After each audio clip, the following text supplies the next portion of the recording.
교육부의 초등돌봄 확대 방침에 따라 부산도 오는 2학기부터 늘봄 학교를 시범 운영하게 돼 준비에 분주한데요.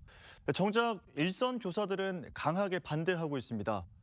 정부는 기간제 교사 등 필요 인력을 지원하겠다고 하지만 당장 외부 강사를 구하기도 어려운 처지에 실제 채용 절차는 학교에 맡겨놓고 있어 어려움이 가중되고 있습니다. 첫 소식 남희력 기자의 보도입니다. 부산의 한 초등학교가 2학기 늘봄 학교 시범 운영을 위해 외부 강사를 공모하는 공고문입니다. 40분 기준 강사비는 7만 원, 일반적인 방과후 교실에 비해 2배를 넘습니다. 주말 교통편의 어려움 등을 감안한 건데 강사 확보를 위해서는 어쩔 수 없습니다. 지금 방과후 강사 구할 때도 이제 학교에서 선생님들이 인력을 채용하는데 동시에 두 학교를 합격하셔서 다른 학교로 가시는 경우 맨 처음부터 채용하고 계신 어려움이 있는데 이 늘봄 학교가 전면적으로 시행했을 때는 더 큰 문제가 일어날 것이다.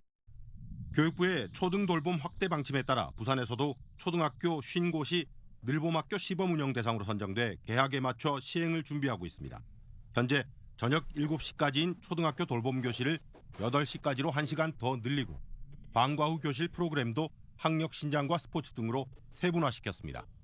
학부모들 입장에서는 좋은 교육, 좋은 돌봄을 가장 믿을 수 있는 학교에서 해주기를 원하거든요. 또 선생님들이 해주시기를 원합니다. 물론 그러나 정부의 이런 정책 방향은 최근 있었던 한국초등교장협의회 연수회에서 교육부 장관 강연에 대해 야유가 쏟아질 정도로 강한 반발을 사고 있습니다.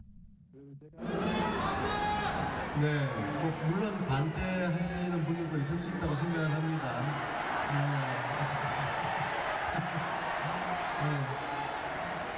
그렇지만 크게 보면 이게 가야 될 길입니다. 2025년부터로 계획했던 시행 일정을 갑자기 1년 앞당기면서 반감은 더 고조됐습니다. 돌봄과 방과후 행정 업무를 지금 모든 교사들이 기피할 정도로 그런 큰 부담이 있는 업무인데 앞으로 이렇게 되면 산더미 같은 업무가 더해지는 거 아니겠습니까? 학교는 교육기관이지 보육하는 곳이 아닙니다. 더 큰 문제는 학교 교과와 연계한 특기 적성 교육 등 방과후 프로그램을 다양화하고 돌봄을 통합한 서비스를 제공하겠다는 취지가 무색하게 또 다른 수업의 연장이 될 수도 있다는 우려입니다.